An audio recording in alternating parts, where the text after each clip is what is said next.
Ya, kali ini kita memulai menelusuri jalur pendakian Monten Alap-Alap 979 mdpl. Jadi gerbang masuknya terbuat dari bambu dan kemudian ada jalan setapak tanah ya. Yang di sini kita akan bisa melihat samping kanan adalah ternak warga, terutama peternakan kambing. Nah, tepat kemudian di jalur ini itu ada batu besar yang menghadang. Ya, batu besar yang menghadang ini malah mirip seperti kepala ular naga. Nah, ini. Nah, suasana cukup tenang dan asri. Pohon-pohon kelapa cukup banyak. Nah, ini pohon alpukat, buah-buahan pisang ya. Nah, suara kambing menyapa kita dalam perjalanan ini. Nah, pohon durian juga banyak di sini. Nah, ditanami pohon puring merah ya, untuk di samping kanan. Nah, sungainya itu sangat jernih lah. Kambingnya terlihat sangat sehat-sehat. Buah pohon pisang ini juga sangat-sangat besar. Nah, ini kambingnya kebanyakan badannya putih, kepalanya hitam. Nah, ini.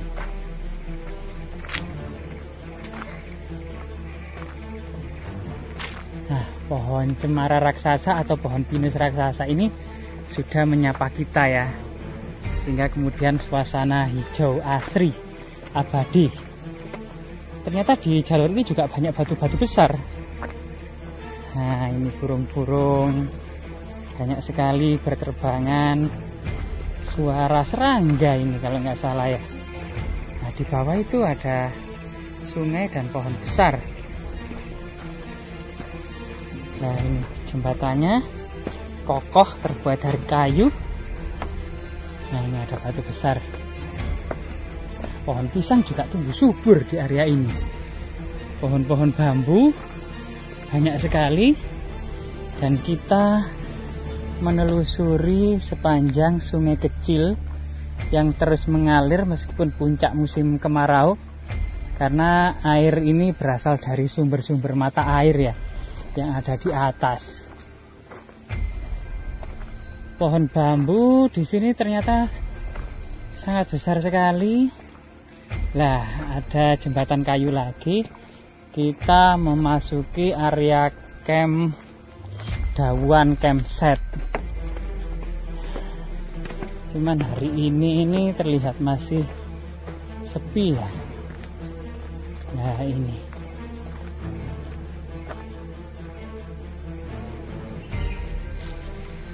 Nah, ini sungai yang cukup tenang ya, terus mengalir dan sangat-sangat jernih. Pasti ini airnya sangat dingin ini. Nah, di Dawan Campsite ini juga dilengkapi dengan musola, tempat-tempat duduk bambu, tempat ayunan. Nah, ini juga dilengkapi dengan kamar kecil. Nah, ini banyak bambunya memang di Dawan Campsite itu ya. Nama Dawan ini sebenarnya nama Jawa kuno yang merujuk pada dam atau bendungan air ya. Kemungkinan di sini ada semacam bendungan ya, atau ya ini sungai besar kemudian dipisahkan untuk air irigasi yang ke arah kampung. Ini juga merupakan dam atau lak atau kemudian bendungan ya. Itu adalah yang nama kunonya adalah Dawan. Nah, ini sekarang kita mulai menanjak jalannya ini.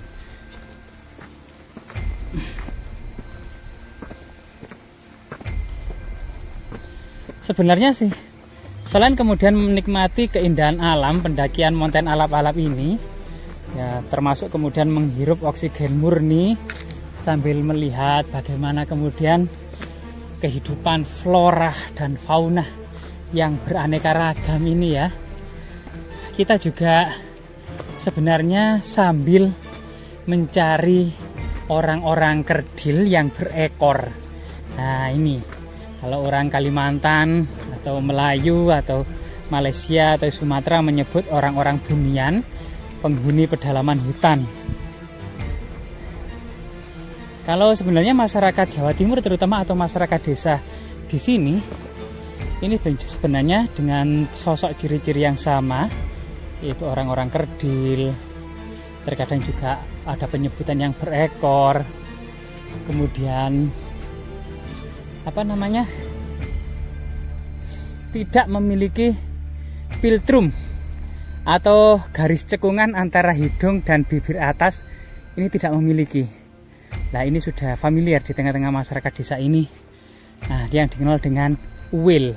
Nah, uwil inilah yang kemudian mirip secara ciri-cirinya atau definisinya dengan orang kerdil Bunian. Sekarang kita memasuki hutan pinus.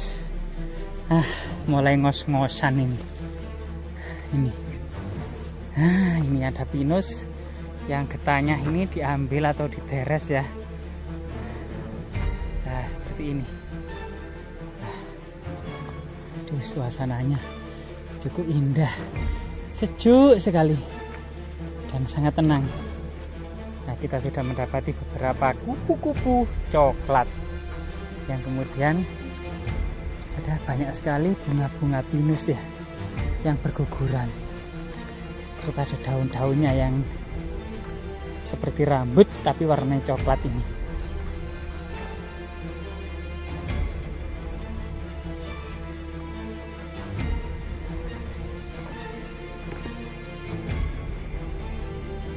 Nah, ini banyak sekali burung sebenarnya ya. Di area ini sejak zaman kolonial Belanda itu banyak catatan-catatan yang mengatakan bahwasanya lereng Gunung Welirang, Arjuna, Anjasmara ini merupakan surga bagi sebagian besar spesies burung-burung.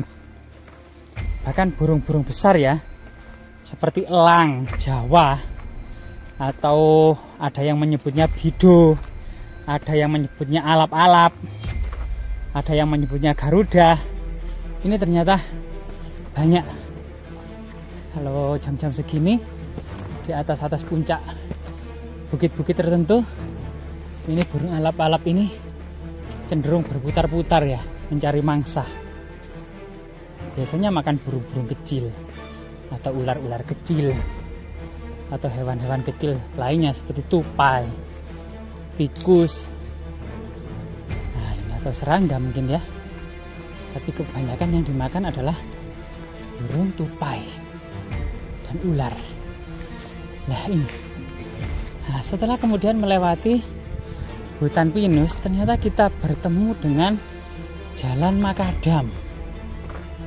Nah ini, kita bertemu dengan jalan makadam.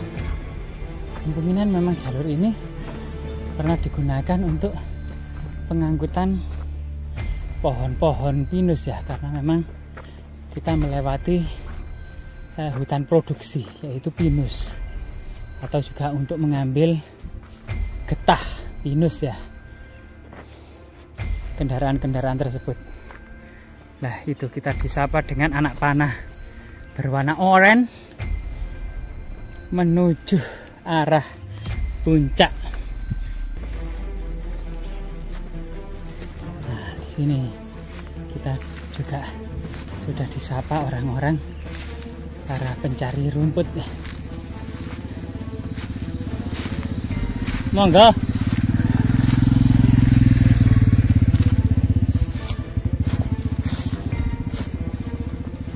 Nah, ini memang jalur warga desa yang terdekat di sini ya. Nah, ini.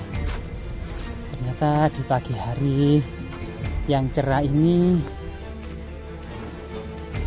ya, pohon bambu kuning tanam berjajar kiri kanan jalan ini yang daunnya melambai-lambai. Juga pohon-pohon lainnya seperti mahoni. Sedangkan kebanyakan tanaman ini adalah pinus.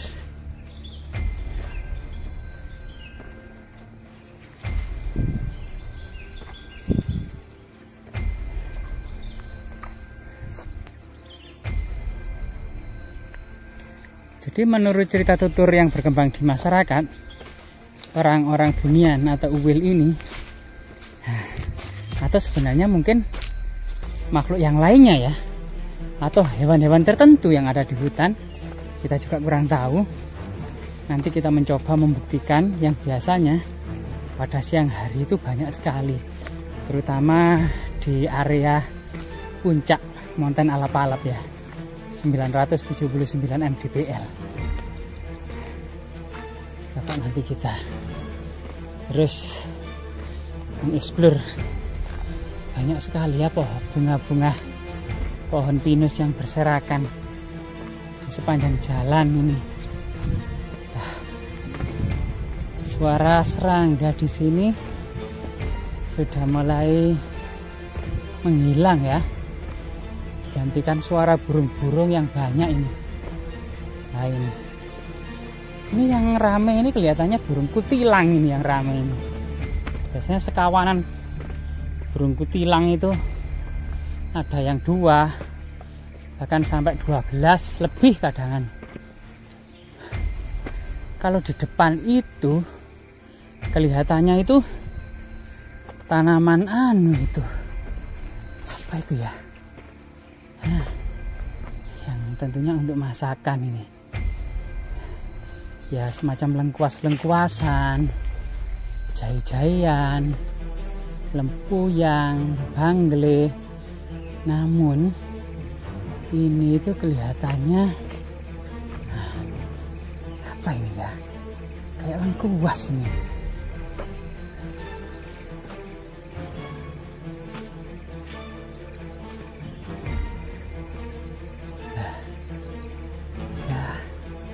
Kurang tahu, mungkin teman-teman nanti bisa menambahkan kalau tahu tentang tanaman ini, bisa memberikan informasi atau membantu kita ya di kolom komentar. Nah ini jalanan mulai agak menanjak. Tuh, banyak serumput gajah di sini nih. Kemungkinan di bawah masyarakat banyak yang memelihara sapi ya, dengan aneka jenis ya, baik itu sapi Jawi yang pernah merah itu kayak sapi Bali gitu ya, yang masih keturunan dan kerabat banteng. Ada sapi limunsin, ada blater, ada Brahma, dan juga ada sapi perah. Nah ini kalau sapi mini kelihatannya belum ada di daerah ini ya. Sapi mini masih kita dapati mungkin di sebagian titik-titik yang ada di Amerika dan sebagian di Eropa ya. Jadi kita terus naik ya, menelusuri jalan ini.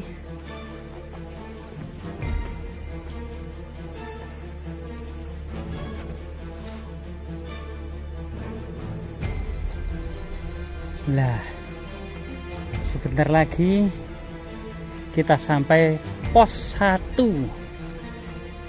Ternyata pos 1 ini pada area atau jalan yang sudah landai ya, atau area yang cukup datar.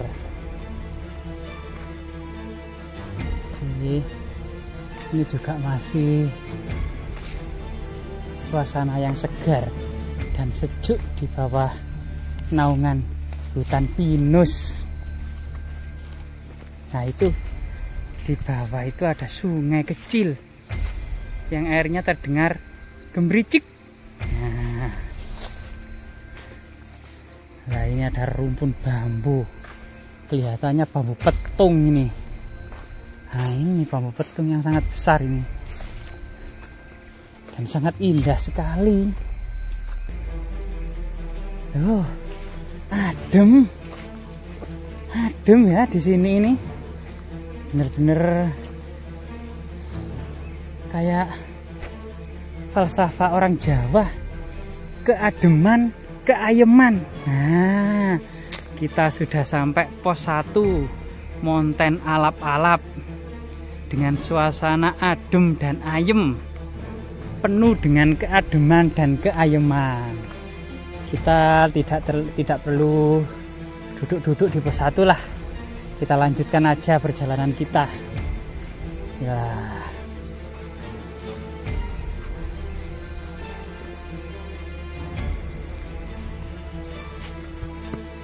ini pohon apa ini? Oh, ini pohon nangka ini ya.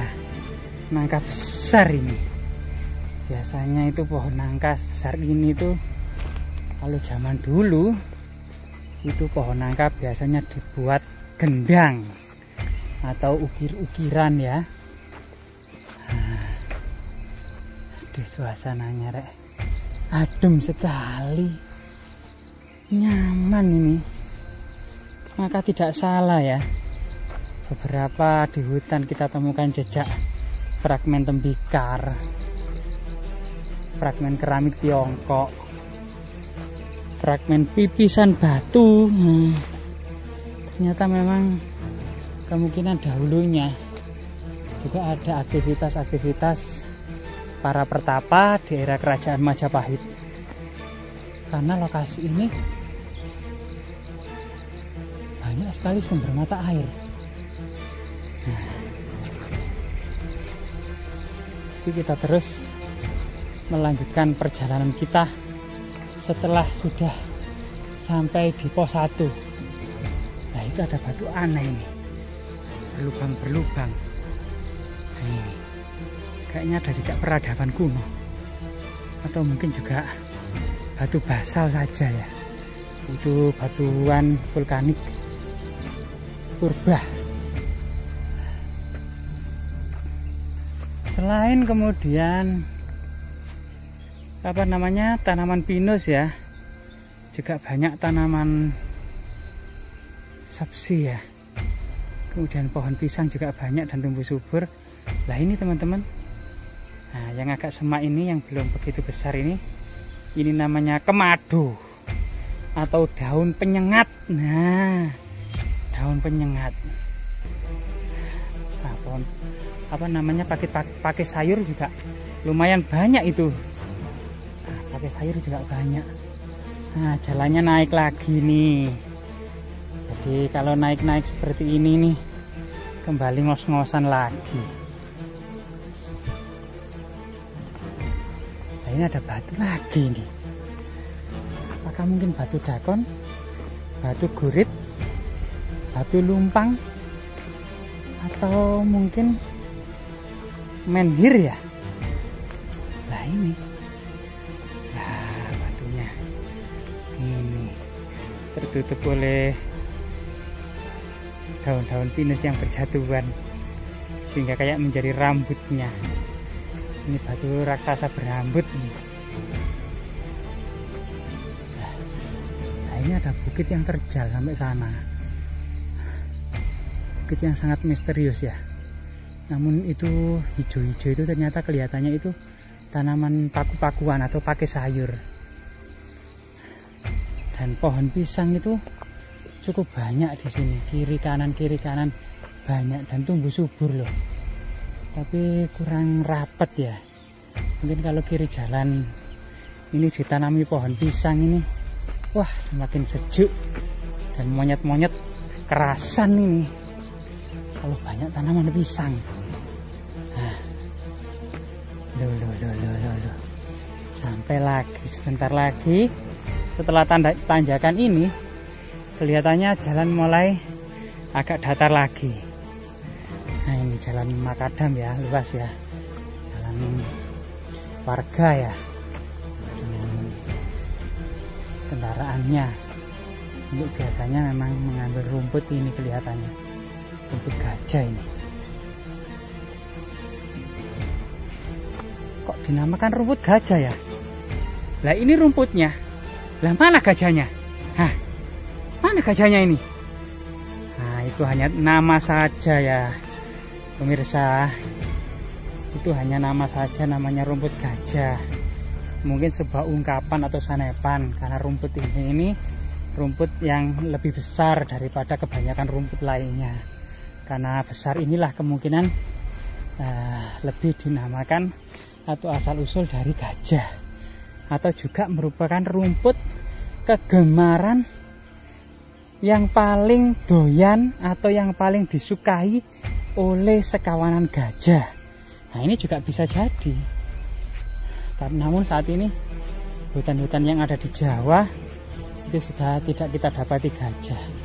kemungkinan pada masa kerajaan Majapahit di abad ke-14 di hutan-hutan ini masih kita dapati gajah. Beberapa literatur kuno seperti kitab Tantu Pagelaran atau kitab Siwaratrikalpa ya, itu juga banyak sekali menguraikan tentang badak, gajah, kerbau liar, banteng liar, harimau, serigala, menjangan, kijang, babi hutan, kancil, banyak sekali rusa, banyak sekali kalau zaman dahulu hewan-hewan ya di hutan ini.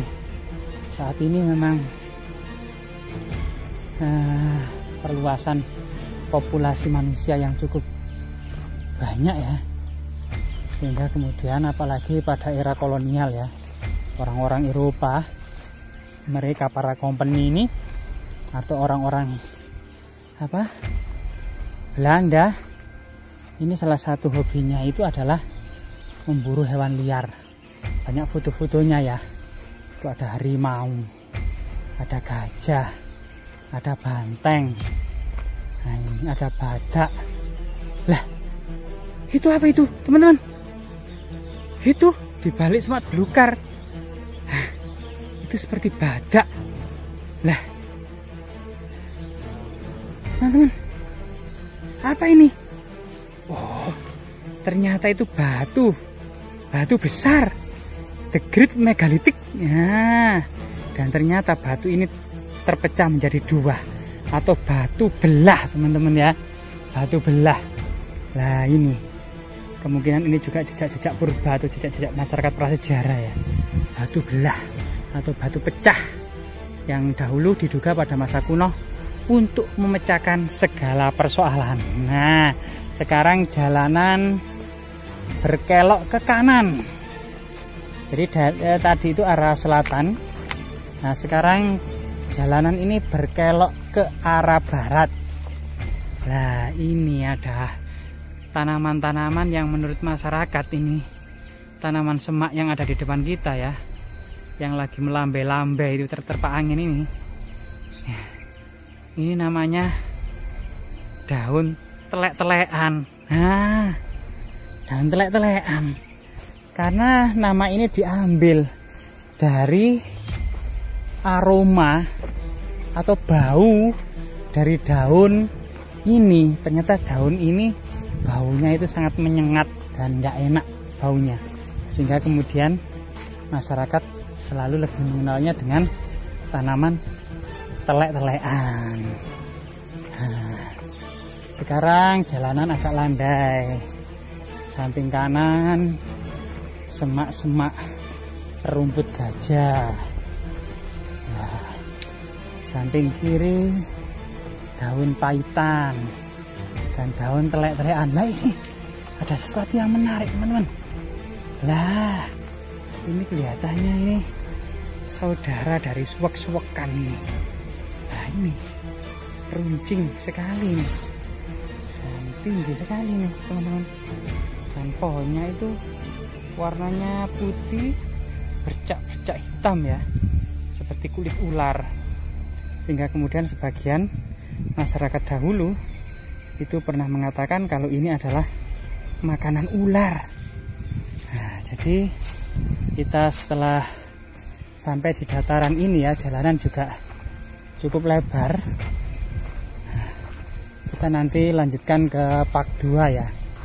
Jadi untuk Pak 1 di jalur pertama atau sampai pos 1 ini kita cukupkan ya. Kita sudah menemukan banyak sekali hal-hal yang sangat menarik yang ada di alam ini, baik itu tinggalan megalitik atau batu besar maupun berbagai macam keragaman flora dan fauna di hutan ini. Sampai kemudian pos 1 ini kita belum menemukan orang bunian. Kita lanjutkan ke Pak 2.